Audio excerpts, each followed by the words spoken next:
Bismillahirrahmanirrahim. Assalamualaikum warahmatullahi wabarakatuh. Para netizen, hari ini kita bertemu lagi. Kali ini ada beberapa senior dari TPM, Pak Musa Madu, Pak Nur Lapok yang biasa disebut Pak Sikilaan, dan beliau senior TPM juga yang sudah sering beritanya diliput di media nasional. Hari ini kita akan coba merespon reaksi terhadap rencana gerakan bersama usut korupsi yang akan memberikan macam penghargaan kepada kasus-kasus korupsi Indonesia yang tidak kunjung terselesaikan, ya kan? Dan juga tidak kunjung mampu dituntaskan oleh pemerintah hari ini. Dan dengar-dengar kemarin hasil pembicaraan dengan teman-teman Gebuk, rencananya kita akan sematkan Harun Masiku awal. Nah, untuk menggali lebih dalam persoalan ini, saya persilakan kepada Bang Muslim Bati. Gimana Bang terkait masalah tanggapan kemana sih? Setelah Bang nonton video teman-teman diskusi Gebuk kemarin yang di aspek itu terkait masalah rencana Harun Masiku awal. Nah, itu gimana Bang? Ya, jadi Harun Masiku awal ini menurut saya ini memang perlu menjadi sebuah topik atau diangkat menjadi awal betul. Ya, awal betul karena sampai hari ini KPK gagal. Sampai detik ini KPK gagal menangkap Harun Masiku. Nah, sehingga diperlukan ada semacam dorongan dari publik masyarakat anti korupsi. Masyarakat yang minta pemerintah bersih, ya kan? Korupsi harus tuntas, ya kan?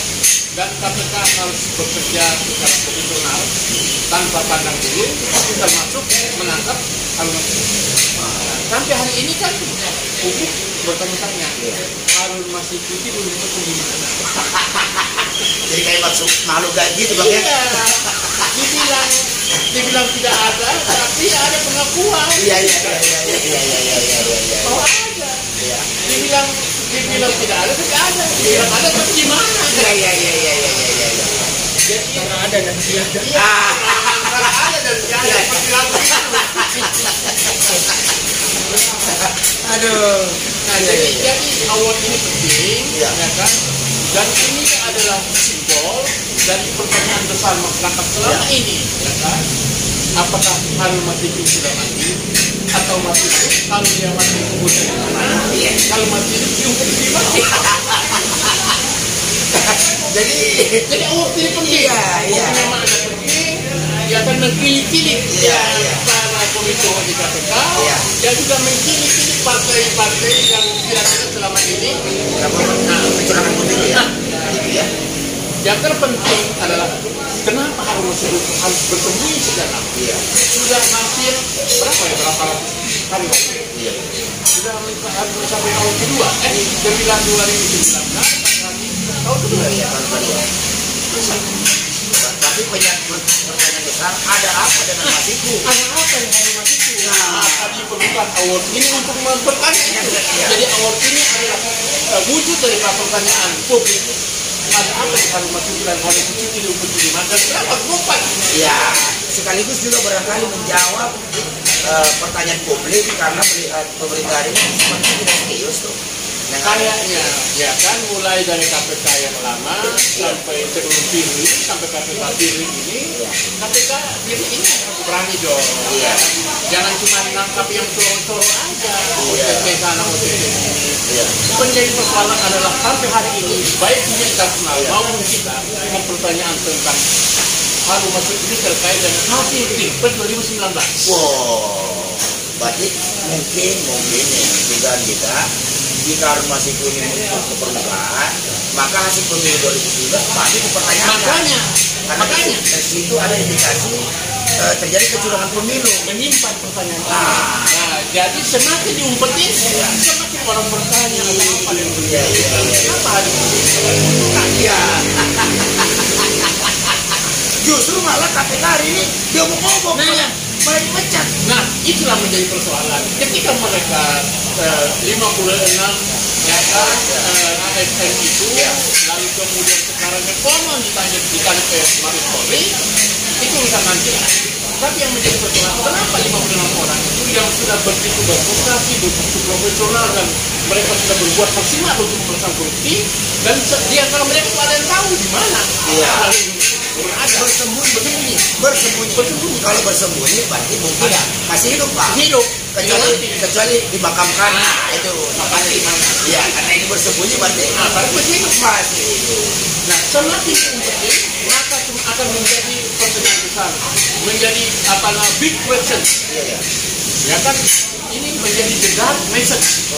Ini pesan hitam. Pesan hitam ini the dark message. Dan semakin yang ngumpet ini menjadi dark message, pesan hitam. Ada apa yang harus terkait dengan Pilpres 2020? Jadi Harun Masiku ini menjadi sebuah pertanyaan besar, the big question dan the dark message. Dan menjadi kewajiban bagi KPK, bahkan juga kepolisian. Siapa saja aparat hukum ini, dan termasuk konon ada partai yang merasa terganggu atau terancam. Nah, sehingga mereka begitu powerful untuk mengamankan. Ini menjadi besar. Nah, termasuk ini bukan presiden bukan. Presiden Jokowi ya kan ada legalitas dan ada dipertanyakan kalau Anda tidak sanggup memerintahkan KPK untuk menangkap Harun Masiku atau segera menghadirkan. Ini berarti ternyata Jokowi juga ada. Oke. Padahal kemarin aksi BMSI hanya meminta agar supaya dipekerjakan. Banyak menarik bukan? Dan menarik mereka ke Mabes Polri juga menjadi pertanyaan. Kan berarti ada perizinan, karena kebetulan ketua KPK ini juga polisi aktif. Ada apa ini? Kan masalah. Mestinya dikembalikan saja. Jadi menurut ketua KPK sekarang gimana menurut Abang? Menurut saya ketua KPK sekarang ini sukses nggak? Dalam maksud ini belum sukses. Pemberantasan korupsi maksudnya secara umum apa dia? Secara umum ya kelihatan ada OTT, ya kan, terakhir penangkapan Haji Samsudin, ya kan. Tapi menjadi persoalan adalah banyak juga kasus yang menjadi persoalan. Contoh, ada PR buat KPK terhadap kasus Setia Novanto misalnya. Setia Novanto itu terkait dengan EKTP. EKTP itu hanya Setia Novanto saja ditangkap. Sementara di dalam persidangan Setia Novanto kalau menyebutkan Puan Maharani, ya kan menyebutkan Ganjar Pranowo, ya kan kemudian si Sapana Pramono alias dan Oliver Papeni juga ikut menikmati dari persidangan. Ini prosedur dibutuhkan dari KPK. Yang kedua, laporan Risma itu kan kali BPIP. Ada urusan data batu ganda. Ini sudah dilaporkan ke KPK. Kenapa ini tidak? Padahal perlu diketahui bansos itu orang miskin. Orang miskin kalau melakukan jadi golongan. Menjadi persoalan sekarang. Di saat pandemi ini harta para pejabat itu menambah bermiliar-miliar, ya kan semakin banyak. Nah, sedangkan kehidupan masyarakat semakin baik, semakin besar. Ini juga menjadi pertanyaan kita. Kenapa di saat pandemi rakyat susah, rakyat menderita, harta pejabat meningkat, rakyat semakin itu bahkan mati di mana? Nah, ini juga menjadi kebudahan. Sehingga KPK juga melihat bahwa persoalan korupsi ini bukan saja melakukan OTT saja, tetapi terkait dengan persoalan yang menjadi pekerjaan rumah. Ya kan, kasus PKTP yang belum tuntas, kasus bansos data ilegal tadi belum selesai sampai hari ini, ya kan, dan juga kemudian Harun Masiku. Harun Masiku karena yang patut juga strategi KPK juga waktunya menangkap Haji seolah-olah dia sedang bekerja. Pekerjaan yang besar. Jadinya kalau cerai, padahal Harun Masiku masih dekat di mana? Di negeri kita berantah dia. Ya. Nah, hari ini memang beliau ini salah satu gerakan apa lagi? Gerakan perubahan. Gerakan perubahan. Yang juga salah satu pengurus PPMI dan pendiri PPMI ya. Nah, sekarang saya ke Bang Lampung. Gimana kabarnya, Bang? Sehat ya? Saya ingin tahu, Abang ini kan apalagi ini salah satu aktivis senior kita di PPO ini. Saya pengen reaksi apa terkait masalah Dan lu Guntur betul bilang. ya aksi BEM kemarin. Aksi BEM kemarin ini poinnya adalah mengembalikan mempekerjakan 56 karyawan KPK yang tidak diterima dipecat karena tidak lolos tes wawasan kebangsaan. Tapi teman-teman BEM UI ini, BMSI ini tidak menyinggung terkait kasus-kasus besar, contohnya harus mati itu. Menurut pandang abang reaksi terhadap aksi BEM kemarin itu seperti apa menurut abang? Ya. Aksi gengsi Ya, dan bentuk kesalahan saja. iya.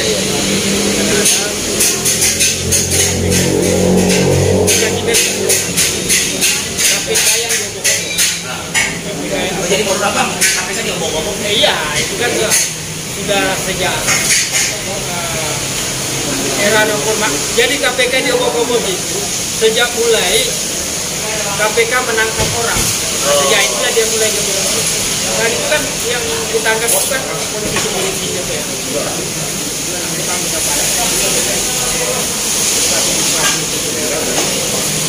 Yang notabene-nya mereka itu kan kawan-kawan yang punya ini memang banyak orang resah dengan itu. Tapi saya mau menyebut dikaitkan dengan rezim. Jadi saya mau mengatakan bahwa Jokowi ini punya prestasi besar. Prestasi besar itu harus membuat mengganti undang-undang KPK yang tadinya ini juga BEM ini kan dulu waktu undang-undang KPK ganti juga kan dia. Satu. Jadi membuat KPK semakin semakin lemah lah. Karena apa? Fungsi eksekusi dari KPK itu mulai dikurangi, diganti dengan fungsi judisi. Sepertinya arahnya begitu. Prestasi kedua Jokowi ini yaitu berhasil mengobok-obok KPK itu. Betul-betul dia ngobok.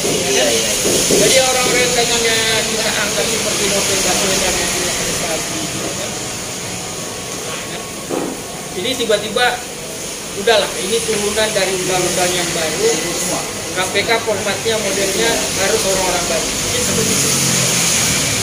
Tapi di balik itu sebenarnya ada agenda politik. Yang seperti yang dikatakan tadi kepada publik. Antara ada dan tiada. Kalau ada di mana, kalau tiada di mana kuburannya. Iya, di mana kuburnya? Jadi ini yang jadi masalah gitu. Saya pikir kawan-kawan itu kumpulan guru yang peduli terhadap korupsi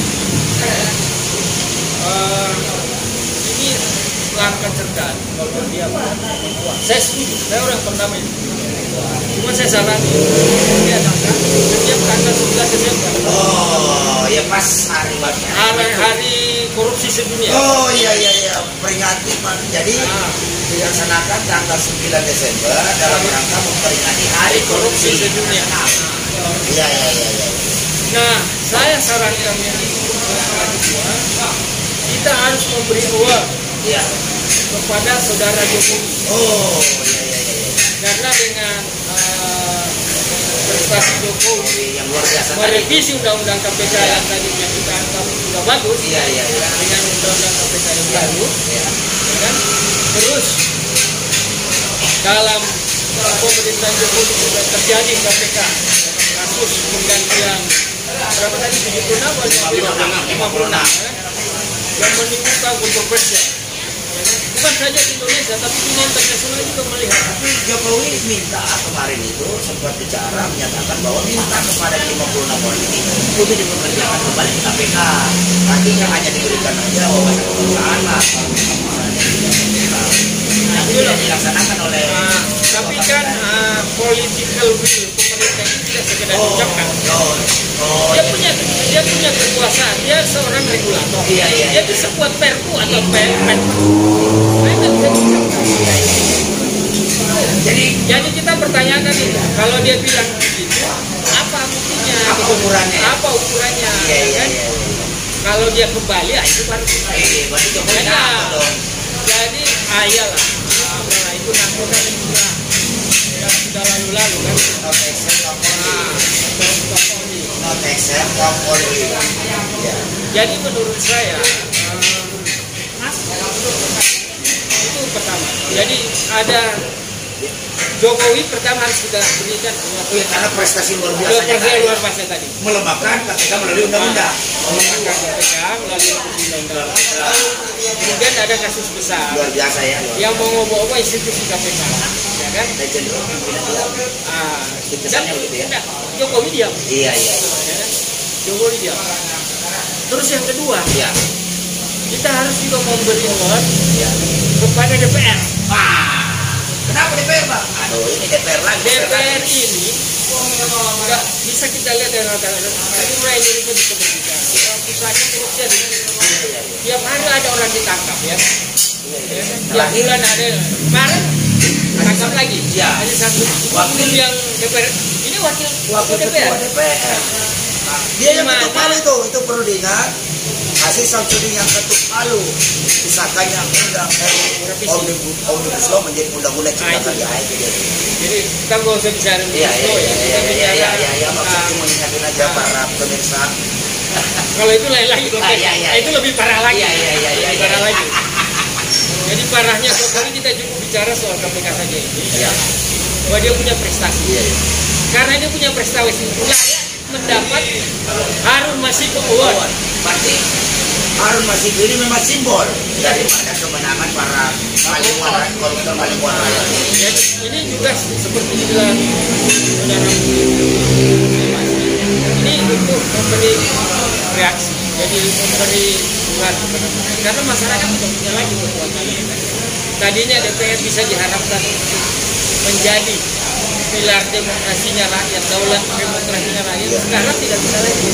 Tidak bisa dan malah merevisi undang-undang KPK. Tadi Anda sebut undang-undang Omnibus yang melembahkan buruh terhadap pengusaha ya. Nah, ini kita tidak bisa harapkan lagi. Jadi ini penting dua institusi ini, ya kan? Presiden, Saudara Jokowi dan DPR, ya kan? Sebagai lembaga yang dianggap korup. Jadi menurut Abang kira-kira kategori, jadi kalau orang kan menyerahkan award itu kan ada kategori nih, seperti Ya itu kategorinya tadi. Golden Ball, misalnya Golden Ball, bola emas, kemudian kategori pemain terbaik, pecinta bola banyak. Nah, kalau kira-kira untuk DPR ini masuk kategori apa itu, Bang? Jadi dia termasuk berprestasi dalam menyumbangkan anggota dewan. Berarti Walaupun karena korupsi. Iya. Ya kan? Jadi pejabat terbanyak yang ditangkap oleh KPK, berarti begitu. Gitu. Kemudian juga turunan dari DPR ini kan partai politik. Iya. Ya kan? Atau sebaliknya. Iya. Partai politik ini termasuk yang disuruh orang karena anggota-anggota partai ini yang korupsi. Iya, berarti penyumbang. Ada bupatinya, ada gubernurnya, macam-macam. Iya benar. Ada DPR-nya. Iya. Jadi ini perlu kita beri award kepada mereka ini. Ini kan kita sudah bicara oligarki politik. Iya. Jadi antara korupsi dan oligarki itu ada kan pernah kita bicarakan dulu kan dalam diskusi dengan saudara Yusuf. Jadi oligarki politik banyak memberi ruang yang besar untuk orang korupsi. Iya. Kenapa? Kekuasaan politik ini kan menentukan siapa yang jadi bupati, siapa yang jadi gubernur, siapa yang jadi anggota dewan, siapa yang jadi legislatif, siapa yang hanya jadi perwira untuk memenuhi kuota supaya bisa ikut pemilu, ya kan? Itu semua dengan ini. Makanya ini ada anggota dewan yang jadi caleg, yang jadi bupati. Nah ini, kemarin kita tadi singgung soal kasus Lanyala yang ketua DPD sekarang ini kan. yang kecewa dengan Gerindra karena diminta uang berapa miliar Ini juga dari teman kita Bu Elena itu kecewa dengan itu juga gugatan Eli Danati dengan PAN ya. Puan. Itu diminta itu juga. Jadi itu bukti bahwa dua institusi ini, ya kan, institusi kepresidenan yang diwakili oleh saudara Jokowi dengan DPR, ya kan. Nanti DPR-nya karena puncaknya Amir Samsudin jadi tersangka, nanti Amir Samsudinnya sebagai wakil ketua DPR menerima harus wasik keuangan.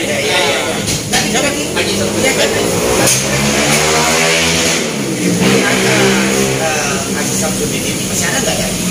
Kira-kira yang tidak mungkin kan Haji Samsudin berdiri sendiri dalam mobil.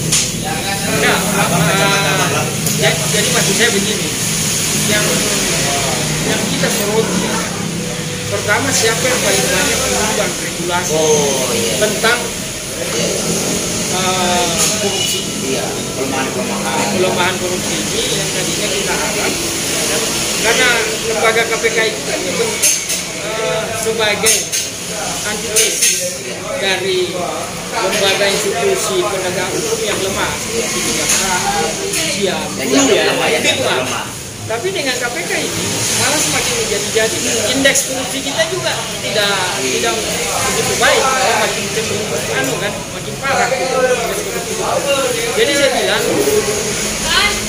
karena korupsi ini itu berkaitan dengan politik. Politik walinya itu DPR, presiden. Siapa yang buat undang-undang? Ya DPR dan presiden, ya kan? Dua lembaga ini membentuk berkolaborasi membuat revisi undang-undang KPK. Sehingga KPK menjadi lemah. Ketua lembaga ini secara langsung ataupun tidak langsung terlibat juga melemahkan KPK. Jadi apa yang dilakukan ini itu hanya sebenarnya hanya ekses. Hanya ekses. Bukan hukum. Jadi hanya ekses dari suatu kebijakan political will pemerintah dalam hal ini presiden dan DPR, ya kan, sehingga outputnya Novel Baswedan dan kawan-kawan yang memberi nama itu jadi kalau menurut saya dua ini saja yang dikasih untuk tes awal ya kan. Jadi karena memang ini yang super masalahnya ini bukan presiden dan DPR ini bukan, dan kebetulan jajaran dua institusi ini anak buah Jokowi si Pansus itu, Pansos itu bukan Bansat ya, Bansos, Menteri Bansos, itu ditangkap, itu anggota kabinet Jokowi. Tapi institusi ini memang kurang, selain punya andil besar merevisi undang-undang KPK sehingga KPK menjadi ini, ya kan? Dan DPR yang ikut terlibat dalam pembuatan revisi itu orang-orangnya paling banyak ditangkap.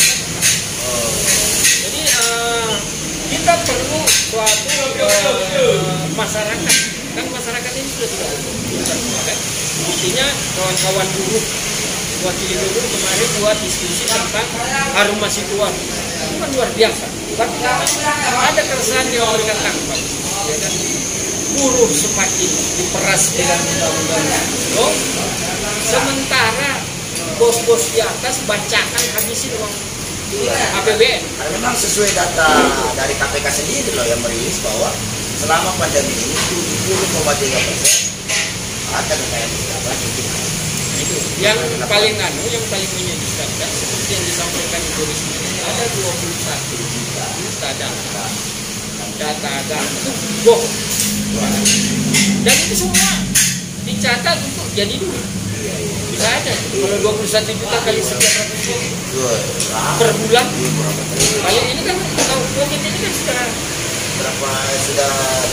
2 tahun kan? 2 tahun. Nah itulah yang kemarin saya dan kawan-kawan Prodet, Iwan Samule, ya kan, dan pengacara membuat judicial review tentang undang-undang corona itu. Karena dalam undang-undang itu sama sekali sanksi diabaikan. Jadi tidak bebas. Jadi tidak boleh dianggap sebagai korupsi. kita sudah baca banyak kan terjadi bancakan besar berapa bulan sudah ketangkap. Nah itu regulasi juga. Itu regulasi undang-undang corona ini siapa yang buat lagi? Presiden dengan DPR. Jadi dua lembaga inilah yang harus kita berikan apresiasi supaya ada orang bisa melihat sumber masalah ini sebenarnya di situ, bukan sama rakyat, bukan sama kepolisian. Justru rakyat yang menjadi korban. Ya, iya. Jadi kepolisian, kejaksaan, KPK ini kan hanya turunan dari wewenang kedua lembaga tinggi negara ini, presiden dengan DPR.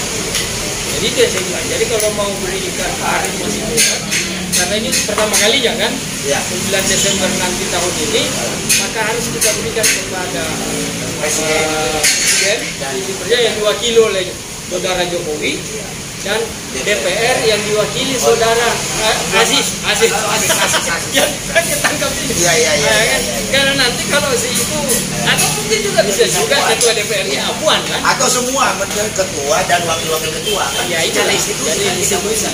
Iya. Siapa yang wakili nanti? Iya. Kan tidak mungkin dia datang presiden menerima, Iya. kan? Atau Anda bisa kemampuan untuk mendatangkan presiden menerima kalau masih kuat. Ya mudah-mudahan bisa didengar itu. Ya. Jadi menyambung tadi pada Bang Muslim, menurut Bang Muslim gimana nih?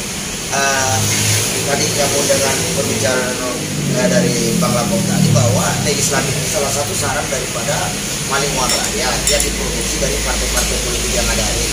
Menurut Bang Muslim sendiri seperti apa? Dan kemudian KPK sendiri emang nggak melihat track record Novel Baswedan ini, apalagi dia sudah korban lagi penganiayaan kemarin kan belum tuntas juga. Menurut pengawasan apa seperti apa? Jadi sebetulnya kan politik kekuatan oligarki. Iya. Jadi oligarki kita ini adalah kuatnya kekuatan modal, ya kan? Yang mendominasi Ya. perpolitikan dan ekonomi. Iya. Jadi politik kita ini lahir dari kekuatan oligarki, politik kuat. Iya. Karena apa? Kekuatan politik kita ini politik liberal. Nah, Liberal itu satu kekuatan politik yang memberikan kebebasan, ya kan, kepada kepala daerah, kepada apa namanya, calon legislatif untuk membeli suara-suara rakyat. Ini mereka pasti dukung kekuatan bola yang besar. Nah, dia berkolaborasi atau bahasa raja anunya itu adalah telepon. Jadi antara pengusaha yang memiliki kekuatan bola berselingkuh dengan penguasa yang sudah rentan dengan apa tadi itu. Nah, sehingga kemudian kalau kita mereview ke belakang, ini kan salah satu janji Pilpres 2014 adalah menguatkan KPK yang juga menambah modal kepada mereka. Nah, itu mana sekarang? Malah memunculkan atau melahirkan revisi undang-undang yang membuat KPK itu menjadi lemah. Kemudian tenaga-tenaga yang begitu profesional seperti Novel Baswedan sudah mengorbankan makan demi memberantas kejahatan dan korupsi, malah kemudian disingkirkan. Ini berarti oligarki yang bermain di kekuasaan, ya kan, yang mengendalikan, bisa saja kita katakan bahwa oligarki mengendalikan istana dan juga DPR Senayan sendiri. jadi sungguh tragis ya nasib Tragis. kawan kita ya Novel. Nah inilah akhirnya korban itu. Novel begitu sebetulnya kan mestinya kita harus Sudah mengorbankan jiwa dan dia menjadi raganya. hero, dia kan sebagai pahlawan menumpas kontrak korupsi, dia kan menumpas koruptor, malah dia kemudian disingkirkan dengan alasan TWK yang dana kutip dicari-cari. Kemudian mereka beralasan bahwa ini sudah didukung oleh MK dan MA. Sekarang kita dicari yang didukung apa? Ya kan? Nah, sehingga mendukung teman-teman mahasiswa yang kemarin itu yang mendesak agar supaya kembalikan mereka ini adalah hal yang wajar, hal yang sepatutnya gitu kan? Kenapa? Karena selama ini begitu diobok-obok tadi tadi obok-obok tadi, maka indeks tersebut baru sekarang ini setelah terjadi penyingkiran itu baru muncul OTT termasuk penetapan satu. apakah tadi pertanyaan, apakah di DPR itu hanya Anies saja? Dalam kasus bansos, saya termasuk yang diwawancari oleh media. Ketua Komisi 3 Herman Heri itu di pengadilan disebutkan 1,6 juta paket bansos yang nilainya triliunan. Itu yang 21 juta. Itu nggak bagian dari bagian daripada 21 juta data-data itu bang ya. Itu. Nah, kenapa Herman Heri itu tidak ditetapkan tersangka juga? Termasuk Iksan Yunus. Dari Komisi 8 dipindahkan dia Komisi 2. Ini kan kader PDIP. Jadi kalau misalnya saya nangkap Haji Golkar doang, itu loh, siapa ya? Kenapa tidak menyentuh kader PDIP? Itu masalahnya. Berani nggak? Nah, pernah pada suatu aksi di KPK, kompetisi parlemen kita lakukan. Kan saya berorasi, mempertanyakan. Lalu kemudian dengan kembali dari pemerintah ini, apa artinya? Saya mengatakan bahwa jika KPK tidak berani mentersangkakan Herman Heri dan Herman Heri terutama dan juga apa namanya Iksan Yunus, maka patut juga terpilihnya ketua KPK ada Andi PDIP. Ini kan dari PDIP ya kan untuk menjadikan dia sebagai ketua. Ini patut juga agar mengamankan semua kepentingan kader-kader dia. Nah, kemudian kenapa Juliari ditangkap juga? Bisa juga. Ini sekolahnya kurang. Iya. Jadi kalau yang dua ini sekolahnya kita juga sekarang ini tidak lagi berdimensi materi. Jadi dikatakan saya juga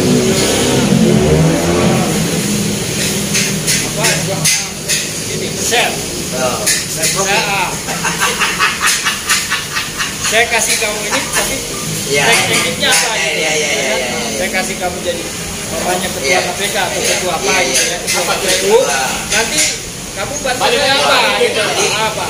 Jadi korupsi itu modalnya juga transaksi. Jadi transaksinya bukan hanya pada fisik materi uang, tapi transaksinya juga persoalan politik. Makanya kenapa kita hari ini menyinggung soal menghapus oligarki partai dan menolak parlementarisme Refli Harun ya karena itu oligarki ini jadi korupsinya hanya ekses dari suatu sistem yang dikatakan tadi oleh Muslim tentang demokrasi berat di tengah orang-orang feodal. Tengah orang-orang feodal. Ini partai makanya Bung Karno dulu tidak setuju dengan demokrasi. Dia memilih kawan-kawan memilih permusyawaratan. Karena sudah rakyat saya ini baru merdeka. Kalau dibuka keran demokrasi, kemudian disuruh bersaing bebas, nanti yang berkuasa cukup. Jadi terbukti hari ini Anda melihat ya, yang berkuasa cukup. Rakyat saya masih miskin, ya kan? Nanti cukunya ngangkat saudara Muslim sebagai Anda calon presiden atau calon gubernur, nanti saya biayai, ya kan? Tapi nanti proyek-proyek sama saya loh, ya kan? Ini. Jadilah dia. Ya kan? Nah, itu kan jika melakukan Ahok. Ahok pernah bilang mengatakan bahwa jika tanpa perubahan Pak Jokowi menjadi presiden. Ini jelas ini bukti dan itu viral. Dan itu viral bukan sesuatu hal yang menjadi rahasia lagi. Nah, semua orang sudah tahu. Ya kan? Jadi itu yang saya bilang. Jadi kenapa saya bilang ini feodal? Contoh saja, ketua partai itu kalau nggak jatuh ke anaknya, jatuh ke saudaranya. Bahkan ada partai besang musuhan gara-gara tahu kan siapa itu? Tahu. Nah, salah satu tokoh reformasi katanya, kan? Berantem sama besanya hanya soal-soal partai politik. akhirnya buat partai baru. Jadi Dan partai baru itu ketuanya juga pandangan itu juga. Jadi ini suatu luar biasa ya penghancuran. Mulai dari jati diri bangsa kita yang tadinya punya undang dasar 45, kemudian diganti dengan undang dasar 22 yang perlu liberal itu, ya kan? yang merusak semua sektor sosial budaya, politik, merusak sektor ekonomi, sektor politik, Hukum juga dong. hukum, semua rusak. Ya kan? Nah, ini yang harus perlu kita perhatikan. Korupsi ini bagian dari suatu sistem yang sudah rusak ketika reformasi kita dulu mengambil langkah. Kenapa Cina sekarang berhasil? Karena apa? Dia ambil sistemnya kapital. Jadi dia mengeritik itu komunisme produk Rusia. Ini gagal. Rakyat saya tetap miskin, tidak kaya. Dia ambil kapitalisme. Tetapi di tahun demokrasi tetap sampai. Karena bisa bayangin sekian miliar rakyat ini ngurus ekonomi dan perutnya, tiba-tiba mereka berantem di pemilu, tidak ada yang berubah. Ini yang terjadi di Republik ini. Makanya saya bilang kenapa kita masuk di terjadi korupsi di mana-mana, hukum menjadi tidak jalan, sistem sosial menjadi rusak, kita berantem, ada cebong, ada kampret, budaya kita menjadi rusak juga, ya kan? Kita tidak menghormati antara satu rumah itu bisa 5 partai, istri beda, suami beda, anak beda, berantem, ya kan? Kemudian demokrasi itu sendiri menjadi tidak tercapai. Jadi demokrasi ini seperti yang dibilang rumusnya tadi, demokrasi transaksional. Inilah yang menyebabkan terjadi korupsi. Inilah terjadinya kasus sehingga lahir Harun Masiku Awad Harun Masiku Awad harus ada dan diserahkan tiap tahun setiap tanggal 9 Desember di depan gedung KPK.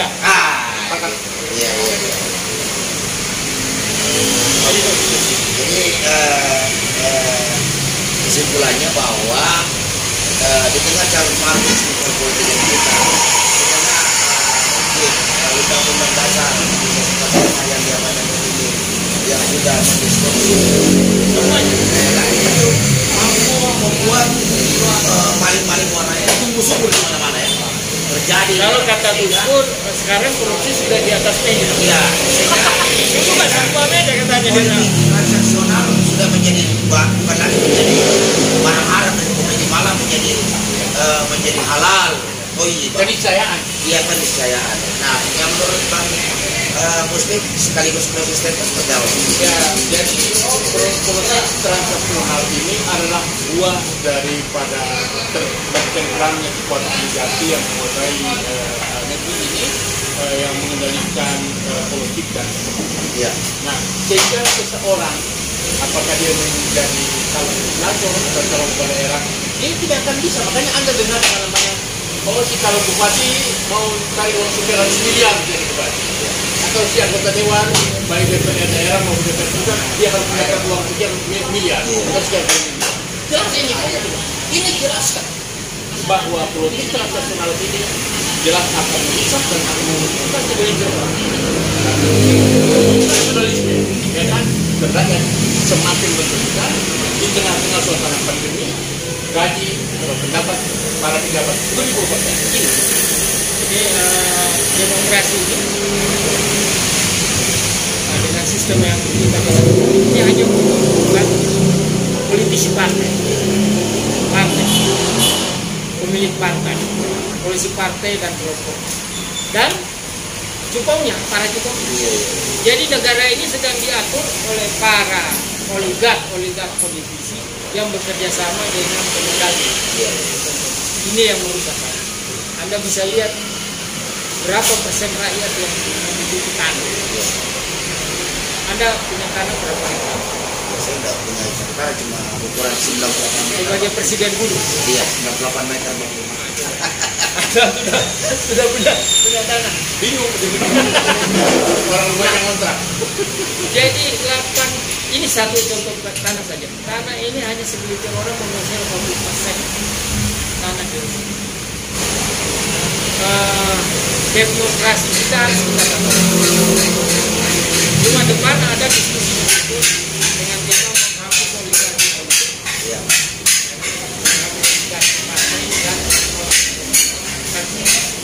Kita mau oke lah, tapi tidak perlu lagi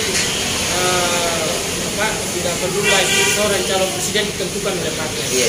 Ya kan? Dan terus format di DPR itu kita harus kembalikan lagi ke DPR. Nanti tetap ada partai, tetap ada tanda, tapi mekanismenya mesti otentik lagi. Dan presiden menjadi mandataris DPR. Dan tidak seperti sekarang ini, undang-undang dasar 45 kita ini bukan model adendum. Jadi aslinya itu obok-obok, yang asli tinggal asli kan tinggal membuka. Jadi kalau istilah joget ini bukan adendum, tapi reconsideration, mengganti semua yang baru. Karena dari 37 pasal sudah menjadi 180 sekian pasal. Nah, jadi maunya kita itu ini tetap asli, pembukaannya asli, batang tumbuhnya juga asli. Nanti mau diganti tinggal pakai adendum juga kan. Dan tidak seperti sekarang ini kacau. Sistem ekonomi kita berubah menjadi sistem ekonomi demokrasi, ya kan? Namanya saja demokrasi dulu, tapi sebenarnya sistemnya kapitalis benar. Sistemnya pasar. Jadi sistem sosial kita juga menjadi demokrasi. Sistem budaya kita sudah ke daerah-daerah kita sudah nggak tahu lagi. Budaya satu daerah itu yang mana yang hasil ini yang perlu kita. Artinya kalau kita melihat pengalaman bahwa ada satu sistem demokrasi di sebuah negara-negara Eropa sangat maju, ya itu memang mereka jadi dirinya di situ. Tapi kita juga punya satu contoh model. Ada Cina dengan model demokrasinya yang jadi yang menurut orang mengira itu adalah sistem komunis, satu partai, tapi mereka rakyatnya happy. Bayangin 1,5 miliar tahun 80. Saya itu sudah punya modal. Saya kalau pulang malam-malam ya TV dunia itu apa? Dunia dalam berita, orang Cina itu naik sepeda, hotel, rame-rame, sebagainya masih biru ya. Lagi nih, dan BDP kita masih tinggi, lebih tinggi dari Cina. Sekarang Cina membalikkan apa yang dikatakan Soeharto bahwa kita Indonesia nggak bisa dibandingkan dengan Singapura, dan Singapura lebih kecil. Sekarang sudah dijawab oleh Xi Jinping, Xi Ronji, Deng Xiaoping dengan reformasi yang dibuat oleh China. Kita reformasi kita makin Indonesia beratur dan salah satu keberhasilan reformasi China memberantas oligarki dan korupsi namanya hukuman mati. Nah itu dia. Karena apa? Mereka gampang mengkonsolidasi diri dengan sistem satu partai. Kalau kita nggak usah lah, kita model di Amerika aja lah, dua partai pemenang pemilu dan partai oposisi. Kalau ini banyak partai tapi semua tidak ada oposisi, ini kan kacau. Maka cenderung membuat partai untuk kemudian bergabung dengan pemerintahan. Jadi mereka ya itu itu karena transaksi. Jadi di transaksinya bukan lagi untuk kepentingan rakyat, ya kan, daulat, tapi kepentingan para politisi dan kelompok-kelompoknya, termasuk para cukur-cukurnya. Itu kepentingan yang dian oleh rejim sekarang itu sejak era reformasi. Saya juga pikir bahwa apa yang terjadi pada Jokowi itu rentetan paling buruk dari suatu sistem yang kemarin kita salah dari undang-undang dasar yang dirubah itu. Jadi apa yang dialami Jokowi sekarang ini, dia merupakan akumulasi dari sistem yang sudah rusak. Kalau menurut saya sistem itu sampah. Ya, karena rusak sejak tahun 98 ya. Pokoknya setelah undang-undang dasar 45 diganti. Ya, 2002 ya, amandemen pertama 2002. Jadi saya termasuk orang yang paling keras mengenai Jokowi. Tetapi saya juga sadar apa yang dilakukan oleh Jokowi sekarang, apa yang terjadi pada Jokowi sekarang, ya itu karena akumulasi sistem. Dia nggak bisa ngapa-ngapa, apalagi dia bukan ketua partai. Dia mau bertahan jadi presiden di situ berapa lama? Tekniknya apa? Jadi selain kita memberi award kepada Jokowi sebagai caranya rakyat yang santun mengeritik pemerintah, kita juga harus memberitahu halayak bahwa apa yang terjadi pada Jokowi sekarang ini merupakan ekses dari satu sistem yang akumulasi dari satu sistem yang